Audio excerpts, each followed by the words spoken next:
अस्सलाम वालेकुम व्यूअर्स। तो कैसे हैं आप सब? उम्मीद करती हूँ आप सब ठीक होंगे। तो जी जनाब, आज हम क्या बनाने जा रहे हैं? आज हम बनाने जा रहे हैं केक। तो केक हम किस तरह बनाएंगे वो हम आपको दिखाते हैं। तो यहाँ पे हमने ये एक बर्तन ले लिया है टीन का। तो अगर आपके पास है तो ठीक है, नहीं तो यहाँ पे देखें आप अच्छी तरह से मैंने इसको ब्रश कर लिया है। यहाँ पे ऑयल लगा दिया है। अब हम यहाँ पे जो है तो जी जनाब ये देखें, ये मैंने यहाँ पे एक पेपर ले लिया है। अगर आपके पास बटर पेपर है तो ठीक है, अगर नहीं है तो आप इस पेपर से भी काम चला सकते हैं। तो ये देखें, इसको भी हमने ऑयल से ग्रीस कर लेना है अच्छी तरह। तो जी जनाब आप देख सकते हैं यहाँ पे अच्छी तरह हमने ग्रीस कर लिया है बर्तन को। तो जी बस इसको अब हम रखते हैं साइड में और अब हम एक बोल ले लेते हैं। तो जी बस यहाँ पे हमने ले लिए हैं 2 अंडे।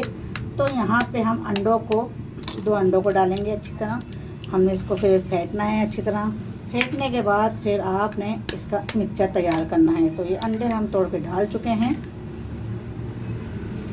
तो जी बस यहाँ पे देखें मैंने ये ले ली है आइसिंग शुगर, और आइसिंग शुगर मैं मिला रही हूँ यहाँ पर। अगर आपके पास ये है तो ठीक है, अगर नहीं है तो कोई मसला नहीं है। घर में जो चीनी होती है उसको भी आप जो है ब्लेंडर करके बारीक पीस सकते हैं और वो आप मिला सकते हैं। तो यहाँ पे देखें मैं आपको कप का नाप बता रही हूँ कि कप का नाप ये देखें, ये हमने ले लिया आधा कप।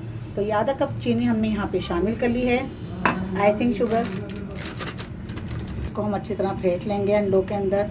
और ये देखें अंडे हमारे तोड़ दिए हैं हमने, जर दिए अच्छी तरह, और इसको अच्छी तरह मिक्स करना है। इसको मिक्स कर लेंगे। तो जी बस यहाँ पे आप देख सकते हैं मैंने यहाँ पे ले लिया है ये आधा चमचा जो है ये फूड फ्लेवर वनीला एसेंस।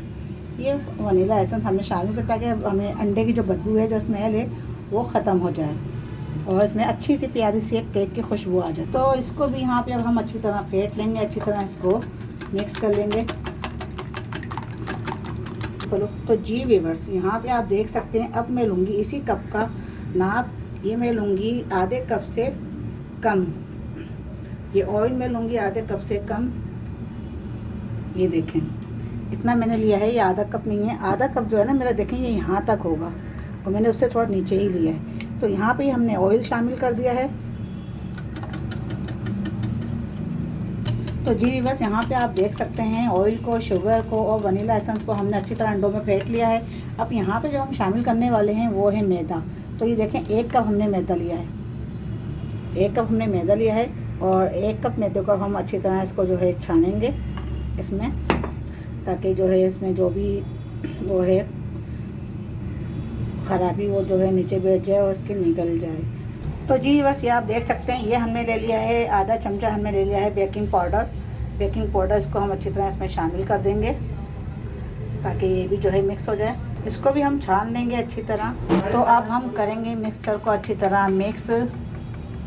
बस मिक्सचर जो है ना आपको अच्छी तरह मिक्स करना है, ये अच्छी तरह मिक्स हो जाए। ये देखें जनाब इसको हमने मिक्स करना है और इसके अंदर सब चीज़ अच्छी तरह मिक्स कर लेना है। आधा कप यहाँ पे हम करेंगे दूध ऐड।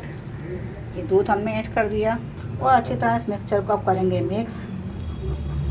तो जनाब ये आप देख सकते हैं मिक्सचर हमारा कितना अच्छा रेडी हो रहा है, कितना अच्छा तैयार हो गया इसका बैटर। और अब हमने जो है इसको जो है ज़्यादा नहीं फेंटना है, बस कम ही फेंटना है। और इसको फेंट के हमने जो हमने ग्रीस करके रखा हुआ उसके अंदर हमें डालना है। तो ये देखें जनाब इस तरह से हमारा जो है इसका मिक्सचर तैयार होना चाहिए, इस तरह से गिरना चाहिए। तो जी जनाब यहाँ पे आप देख सकते हैं ये मैंने पहले से ही जो मैंने ये बटर पेपर नहीं था लेकिन घर में जो पेपर था मैंने उसी को ग्रीस करके रखा हुआ था। तो आप भी जो है अगर पेपर नहीं है तो आप घर के पेपर से ही काम चला सकते हैं। तो ये अच्छी तरह ग्रीस हो चुका है। इसको हम रखते हैं साइड में और ये जो मिक्सचर हमने तैयार करा हुआ है इस मिक्सचर को डालते हैं। बिस्मिल्लाहिर्रहमानिर्रहीम। ये देखें माशाल्लाह कितना अच्छा सा यम्मी सा बना है। ये सारे मिक्सचर को हम इसमें डाल लेंगे। चमचे की मदद से हम इसमें सारा जो इसका रह जाता है बाउल में अच्छी तरह बाउल को हम साफ़ कर लेंगे ताकि ये सब इसके अंदर आ जाए। कुछ भी चीज़ ज़ाया नहीं होनी चाहिए। बर्तन को अच्छी तरह से हमने कर लिया है साफ़। जी जनाब यहाँ पे मैंने पतीली को पहले से ही मैंने गरम करने रख दिया था। तो इसको डालने के बाद हमें इस तरह अच्छी तरह हिला लेना है ताकि ये आराम से बैठ जाए और इसमें जो बबल्स वगैरह बने हैं तो वो बबल्स जो है आप इसको सिलाई की मदद से उसको बबल्स को फोड़ दिएगा। लेकिन मेरे में देखें बिल्कुल भी कहीं भी बबल्स नहीं बने हैं। अगर आपके उसमें बने मिक्सचर में या बैटर में तो आप उसको बबल्स को फोड़ के फिर आप ओवन में रखिएगा, अभी पतीली में रखिएगा। तो ये देखें ये पतीली में हमने रख दिया है। अगर आपके पास ये है तो सही है, अगर नहीं है तो कोई मसला नहीं है, आप जो है कोई ढकना रख के उसके ऊपर भी रख सकते हैं।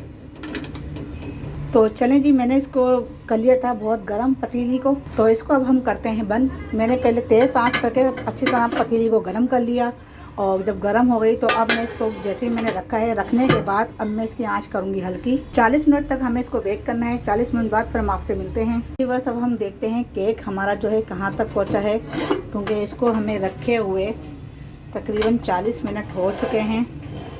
माशाल्लाह, सुभान अल्लाह। तो जी जनाब, यहाँ पे अब हम इस केक को निकालते हैं।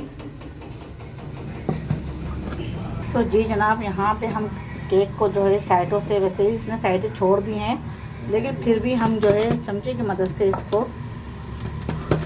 अलग करते हैं। तो जी व्यूअर्स, आप देख सकते हैं ये अब हमने जो है कागज़ का फाड़ना शुरू कर दिया है, इसको निकालना शुरू कर दिया है।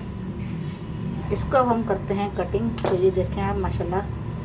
तो ये देखें जी जनाब, बिस्मिल्लाहिर्रहमानिर्रहीम, केक हमारा कटिंग हो गया अच्छे से।